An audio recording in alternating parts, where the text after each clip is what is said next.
In the preface of Black is the Body, titled Beginnings, we read, "This book was conceived in a hospital. It was 2001, and I was recovering from surgery on my lower bowel, which had been damaged in a stabbing. A friend, a writer, came to visit me in the hospital and suggested not only that there was a story to be told about the violence I had survived, but also that my body itself was trying to tell me something, which was that it was time to face down the fear that had kept me from telling the story of the stabbing, as well as other stories that I needed to tell. I began to write essays. The first one that I published was Teaching the N-Word. Over the next few years, more essays followed, along with several attempts to write about the stabbing. I couldn't tell that story yet because I didn't know what it meant. It took 7 more years for me to understand that the experience of being at the wrong end of a hunting knife was only the situation, not the story itself. It was the stage, not the drama. In The Situation and the Story, The Art of Personal Narrative, Vivian Gornick writes, "The situation is the context or circumstance, sometimes the plot. The story is the emotional experience that preoccupies the writer, the insight, the wisdom, the thing one has come to say. The setting of scar tissue, which is the essay I wrote eventually about being stabbed, is my gut. The blood let flow by the knife is the trail I followed until I discovered the story, which is the mystery of storytelling itself, and how hard it is to tell the whole truth." Each essay in this book is anchored in this mystery, in blood. They are also rooted in contradictions, primary among them being that the stabbing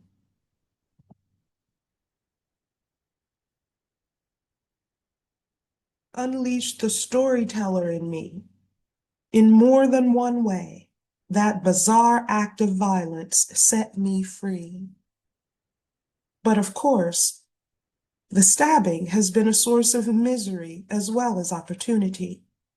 For instance, I suffered from recurrent, excruciating stomach pain for many years before another trip to the hospital revealed that I had developed adhesions in my bowel.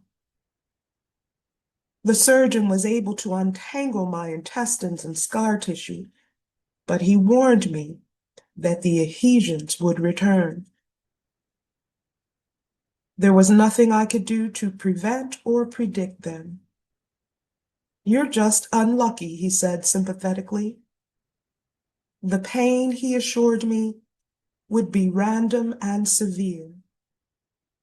It did return, thundered again throughout my body, and sent me back to the hospital, where a third surgeon ceded to the inherent mystery of the malady and confessed that medicine was more art than science. The gift of his honesty was to me as valuable as any solution to the problem would have been. Once I accepted the randomness of the situation in my bowel, life took on a new urgency, and so did the desire to understand it. I turned to art over science, story over solution. I found a voice. The book imagined in 2001 began to take shape in a need to know, to explore, to understand before it was too late. Insofar as the personal essay is at heart an attempt to grasp the mysteries of life, the form made sense to me on a visceral level. The need to understand, in fact, was what engendered the stabbing in the first place. I met the knife head on. Something in me just needed to know. Each essay in this book was born in a struggle to find a language that would capture the totality of my experience as a woman, a Black American, a teacher, writer, mother, wife, and daughter. I wanted to discover a new way of telling. I wanted to tell the truth about life as I have lived it. The desire evolved into this collection, which introduces a story about which includes a story about adoption that is as pragmatic as it is romantic. A portrait of interracial marriage that is absent of hand-wringing, and a journey into the word nigger that includes as much humor as grief. These stories grew into an entire book meant to contribute something to the American racial drama besides the enduring narrative of Black innocence and white guilt.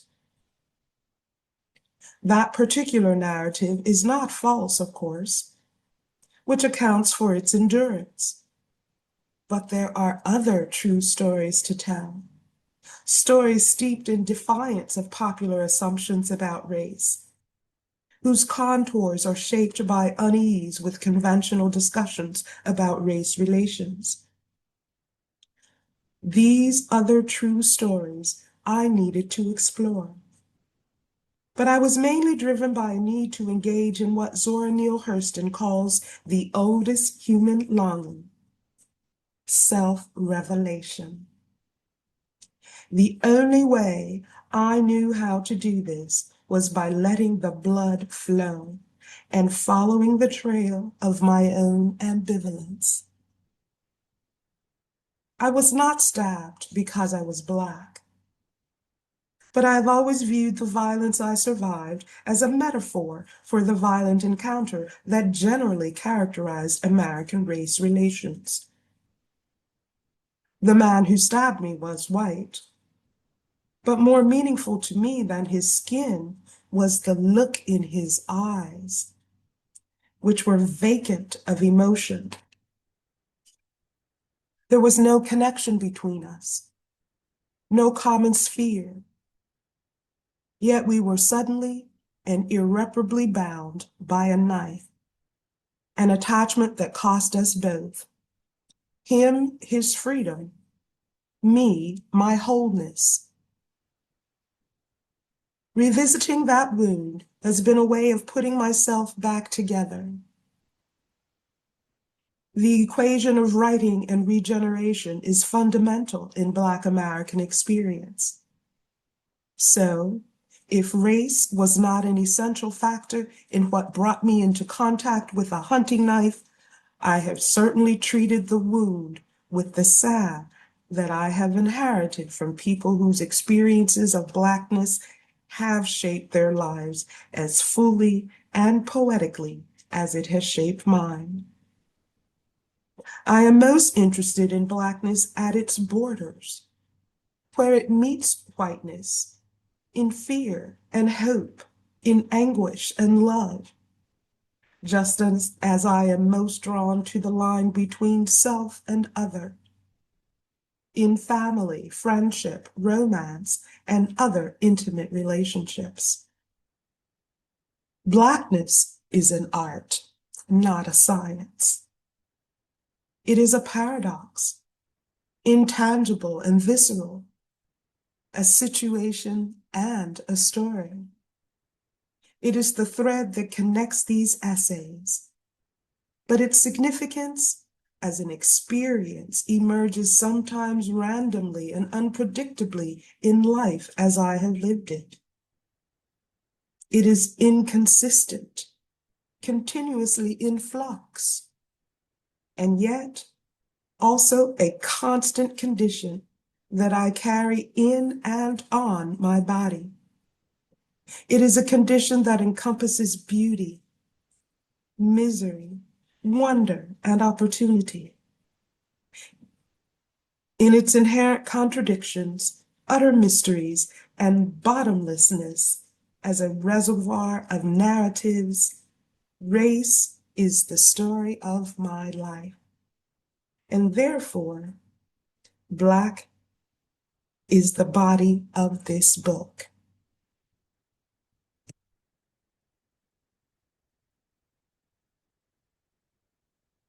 Here in the preface, Bernard tells us that she wrote this book for many reasons, including to overcome violence, to purge herself of secrets, to satisfy personal needs, including to know, to explore, to understand, to share emotional experiences that are the stuff, the story, the drama, the mystery of life, to understand her own life in total, in its intersectionality,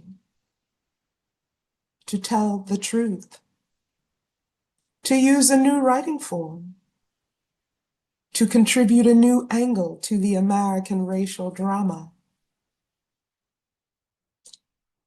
self-revelation, self-integration, and to show how Black and white interact in her.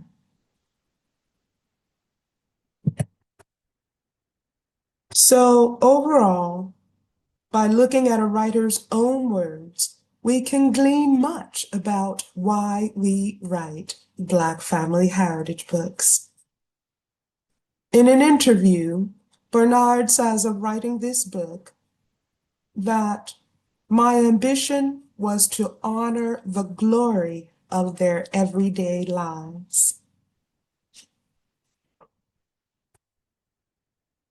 Summarizing Bernard's stated reasons for why we write, we can see at least 17 reasons she wrote this particular Black family heritage book, ranging from wanting to weave together shared experiences and demonstrate gratitude, to achieving self-revelation, integration, and understanding of how Black and white interact in one person.